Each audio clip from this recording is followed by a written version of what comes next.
What's going on, Soul Tribe? And welcome to Alchemist Astrology. Justin here, and bringing another little nugget to add to the Soul Tribe archive. And in today's video, I'm going to be talking about the Sun in Aquarius in the third house, and this is a bit of an interesting one, I think, for the Sun to be in. Now, when you talk about that mighty sun, the sun is the perception of the soul. You know, the thing that's fueling the body, that gives it life, that the light in your eye. You know, when you talk about that, that's the sun.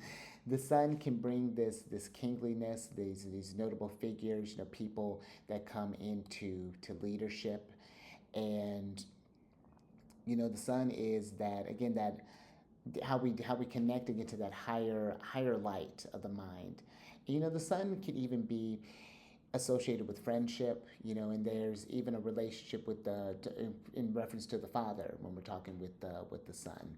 So those are going to be just some very general themes. And the sun, it determines whether you have a day versus a night chart, and this is very comfortably a night chart, which we're going to kind of get into a little bit.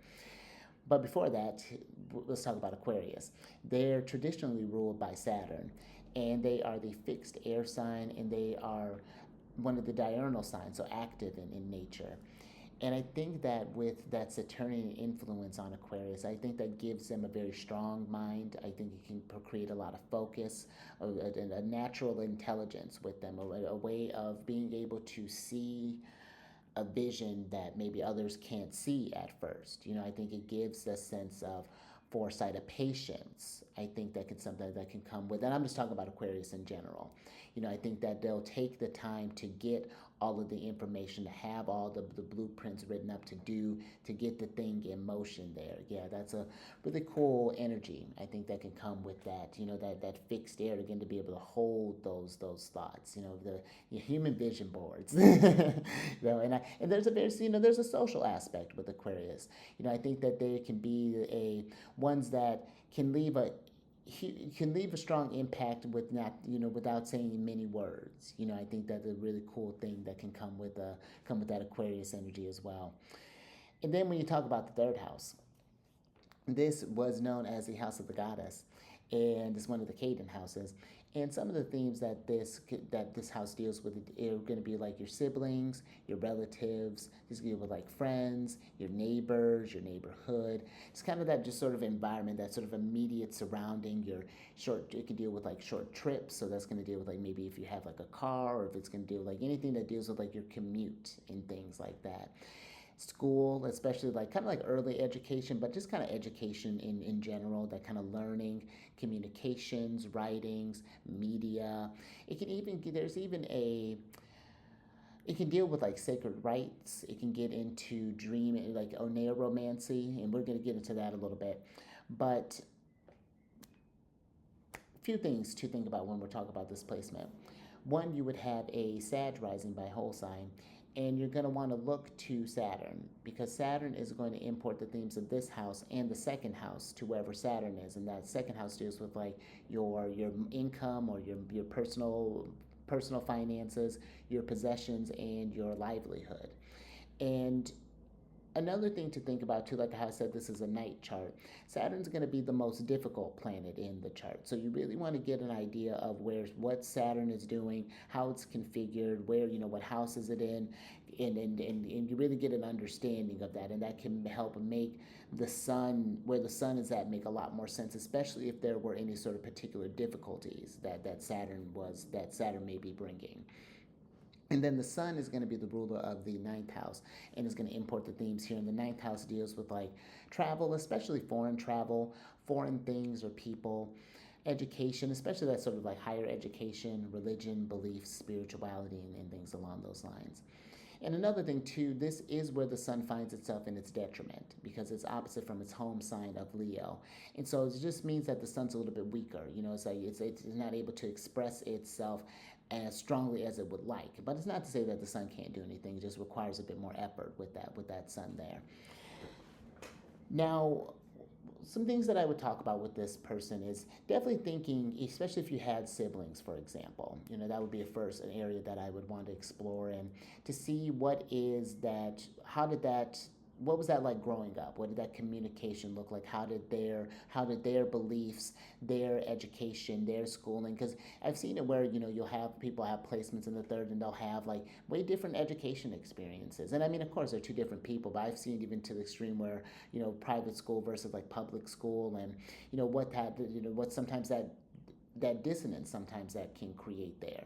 So that would be just some one thing that I would explore. How if you had siblings, how did that kind of education kind of show up there? How did that different beliefs maybe different from one another? If there was any sort of like whether that was something that maybe created a rift, or if that was something that brought something together. Maybe they're you know thinking about how the sun is on this kind of travel axis here. Maybe you had a sibling who happened to go around a lot, or even with it being associated with the father, maybe the father happened to do something where they do something kind of overseas, or something with like travel or anything along those lines, and maybe that influenced you to go see some things, or maybe took you on different adventures, or just kind of opened your world to different stuff. So that would be, or maybe it might be even a little bit reverse. Maybe you had with depending on where Saturn is, maybe you had someone who has had maybe a limited sort of exposure to things, and maybe with that kind of Sag rising, maybe the type that just kind of, let's go do the things, let's go try the stuff, let's go to explore different things, and maybe even bringing that back,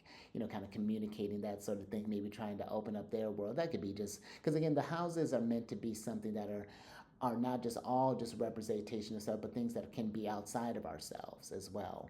So it's just something to kind of pay attention to. But if not siblings, if there was a relationship with like the relatives, or whether that be with just like looking at the different friends that you may have had, and how maybe their experiences in their education, their beliefs, how did that shape how you understand what you want to maybe do in your life. And again, the sun is one, I think, that is education is, I think, a really kind of important thing here. Yeah, so how that early schooling went on, and are you continuing that? And whatever that looks like, it doesn't necessarily have to be in an institution or anything along those lines. It could just be continuing just courses of study. This could be, with the third house dealing with communication, maybe learning different language. Maybe you have a friend who's from, I'll speak just from just being from America. I know quite a few people who are fluent in Spanish, so that's been great for me to work on my Spanish. To kind of develop my skills and to understand the kind of cultural context and kind of ask those sort of things. So, that could be something very useful. That can come down the line, that could, who knows, depending on even how close that sun is configured to the ascendant. It's sextile, so it's not like the most beneficial aspect, but it's still a pretty good one. It's going to be the next best thing. So who knows what those experiences may open up for you. So that would be something I would just kind of explore there too. But yeah, having a relationship with even like your neighbors, because you never know who you're running into again, and what worlds they can open up for you, and take different trips. I think that is something where go experience again different cultures, and go learn different ways of communication. This could be through writing, maybe do something in like translation or something along those lines, because it just like having that breadth of knowledge really does open up doors for you and creates connections in a way that's really cool. And I think that's that may be something that, again, maybe you had friends that travel a lot, or maybe have a sibling that happened to do that a lot, or something that maybe just happened to be kind of on the road, or just kind of on a steady just away or something like that. So yeah, that'd be another thing that I could see this kind of showing up as. I definitely think too, taking what whatever it is that you've learned, and thinking about that again, that communication aspect, media sort of thing, being involved. The internet has made it very easy for us to experience different worlds, and things like that, where if you can't go on a trip all the time, the next best thing, there's also, a plethora of videos that are out there, just it's an innumerable amount of resources, that you can kind of digest on all of this here. But I even think too, just again, how that sun is on a very spiritual axis, because that ninth house was known as the house of God. So there's with the God and the goddess there. I think that that's something too. Maybe you happen to have, again, maybe a friend, or maybe happen to have a relative or a sibling who happen to dabble. Maybe they do something with tarot, or maybe happen to be like an astrologer, or maybe something with somebody, maybe a cast I Ching, whatever that might look like. I think that that could be something too that would be fun exploring, and seeing how that could shape one in their direction and things, and just what kind of the kind of worlds that kind of open up to you there. And I think that that's always a great way of tapping into that sort of sunlight, is to that those spiritual spaces, or those spiritual tools and rituals, create the space for spirit to come in and commune, with that material there. It can create this, there's something really, very, I think, real potent spiritual, as our spirituality in this as well. And even just like, even if it's not in that, meditations, learning different prayers, maybe going to different, like traveling to different churches and things, that could be, whatever that looks like. I think that that can be a really kind of neat thing for this placement. But those would be just some kind of base things that I would talk about with someone with this. You definitely need the whole chart to get an idea of this, especially again with wherever Saturn is, whatever shenanigans that might be going on there. But if you have this placement or know someone who's working with this placement, down in the comment section, let us know how that's showing up for you. I always think that's really fascinating. I think it could be very helpful too, when to see when other people are going through that, and to see where some experiences are the same and where things differ in other ways.